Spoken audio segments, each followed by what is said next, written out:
Right. Please. I have a question from Surah Al-Nahl, verse 4.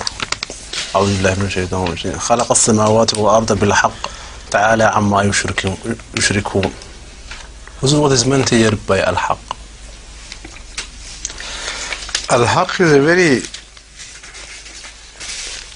a word of very vast meaning, and so many possibilities are related to the word al-haq. First of all, God, one of the names of God or the attributes of God is al-haq. And then whatever is true is called al-haq. And whatever is exactly befitting a situation is also al-haq. Haq is the very essence of truth. What we know is true. So al-haq requires the instrument of truth and the objective of truth both together. It's unthinkable in case of the word al-haq that you achieve al-haq by false means. Al-haq would not go hand in hand with falsehood. And also al-haq requires and means wisdom, and absolute wisdom. That is why when the Holy Quran says we have created the universe with al-haq, it means perfect wisdom. Whatever is needed to create was employed by God, and whatever was just rightly needed, that is al-haq. That means there is no batil, no extra unnecessary creation. Whatever is created is precise, because al-haq would not permit the addition of anything false, unnecessary, unneeded. So that is why I translated al-haq as also something that just befits a situation. There is neither more nor less. And in this context, the English definition of al-haq when somebody bears witness in the court is this: I promise to say the truth, the whole truth, and nothing but the truth. Or I vouch to or swear to tell the truth, the whole truth, and nothing but the truth. So this is a beautiful definition which applies also when God employs His wisdom for creation. So there wisdom and creation become synonymous with each other, because whatever He creates, nothing is added which should not have been added. Nothing is subtracted which should not have been subtracted. Everything must perfectly fit into the situation. That is the meaning of created everything with haq. Now, although there are some animals which appear to be less fortunate in having been granted fewer faculties than some higher animals are. The termites have no sense of sight, and similarly the worms can neither see nor hear nor perhaps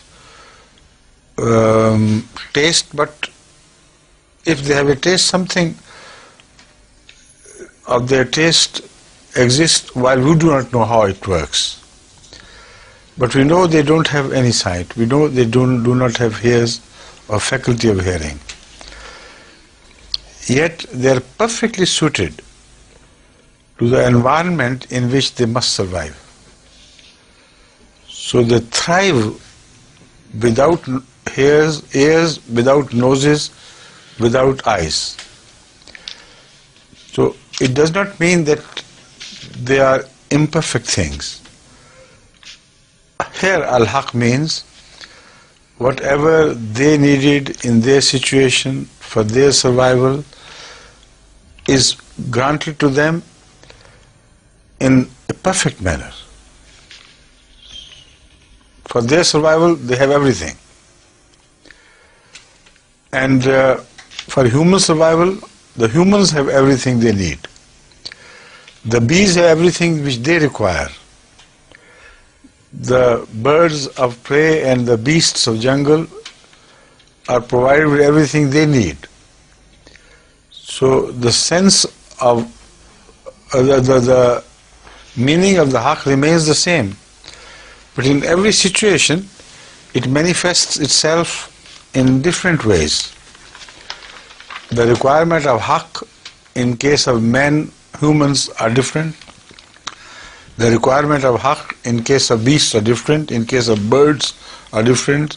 In case of fish is different. So al-haq here in the final term means anything which is absolutely and perfectly suited to the situation for which it is created. And the perfect wisdom is employed to make it self-sufficient in the environment in which it is made to survive. Right? Now why is this statement made? What is the purpose? If we cannot certify the statement and verify it by observation, this is just a claim, no more. But in reality, this is a very profound verse which provides us with a very potent and strong argument in favor of the existence of God and in the favor of the supremacy of God, in favor of His perfect wisdom, and in favor of His being the Creator. All these things are implied in this statement. Why? Because if the creation had been automatic and haphazard, if the universe had been created by chance, the chance creations have far more superfluous, unneeded material than the precise one which is needed. If you want to make round balls, you need some earth and make it wet, and then you throw it in the air in the hope that the round ball which you require would be created. By spreading it out in the air, with a sweep of your hands, you throw the kneading bud in the air. It will split into small pieces here and there. Some of those pieces may be round, but most have absolutely different shapes altogether. Maybe a few are round, but the round piece of earth, like a ball which you require, would also need a size, not just a ball. You may need a ball to fit a particular situation. So you also require a certain size of the ball. Now, by chance, even if the balls are created, a few among all the splattered material of the earth, yet it will be a rare chance needed to produce exactly the ball which you need. So just by throwing up some mud in the air, this is a chance, blind act, without a particular design. Sometimes the animals, when they walk in the mud, they splash mud here and there. So suppose it were a chance, then how can you expect the mud to take a certain positive shape. And every particle, every part of the mud or portion of the mud cannot be expected to take exactly a round ball shape, and cannot be expected to be of the size which is needed. So if you just splash some mud in the air and every portion of it turns into a perfectly matching size and has perfect rounded shape, then you can say, I have done it with haqq. What I needed, I have produced that. No more, no less. Balls of equal sizes, balls of the size which I needed, they have been created. But they can only be created by design and constant labor to create something which you had designed. A conscious attention is required. Know-how is required. Knowledge of how the mud behaves is required. The temperature at which it will set must be known.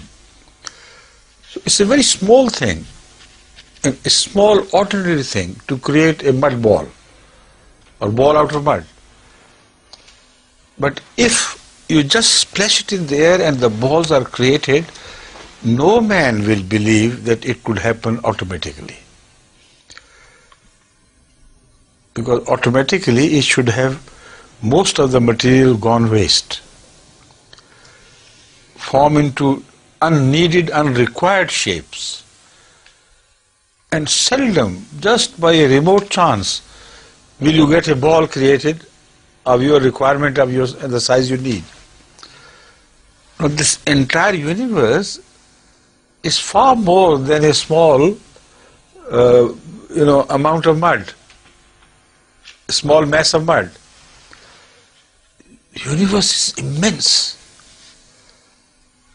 I mean, normal imagination cannot perceive how immense the universe is. And if every particle in the universe is created with a purpose and shape, this is haqq. If the moment the universe comes into existence after the Big Bang, every particle of energy turns into a regular shape. Electrons are created, protons are created, neutrons are created. Their respective properties are created in a manner that the number of electrons and neutrons and protons, they determine what properties should be possessed by that particular particle. If all this happens in an instant and so perfectly that the entire universe is molded into those small, beautiful, wonderful, well-designed particles which you can't see with naked eyes. Now, this is just a very small example of what Allah means when He says, we have created the universe with haqq. But what follows, and when the evolution of the universe makes it more and more and more intricate at every level, when you reach the level of life, how life begins and how life evolves, every step of this evolution is with wisdom. Not a single step can be called a waste product. So the Holy Quran says, why don't you realize this? That the entire universe is created with design, with perfection, with requirement, and not a jot of that universe is wasted or created by chance. Everything is needed. The ecosystem in life, ecosystem in material existence around us, they're unbelievably intricate things and profound things. But the word haqq applies to everything. That is why the wise men, according to the Quran, when they pondered over the creation of God, and the secrets and the nature of things, they say, Rabbana ma khalaqta hadha batila. Haqq is opposite of batil. Nothing, not a jot is wasted. Everything created is perfectly employed. Now you know the meaning of haqq, but this is not all the meaning. This is just a taste of what haqq means here in this situation. Please.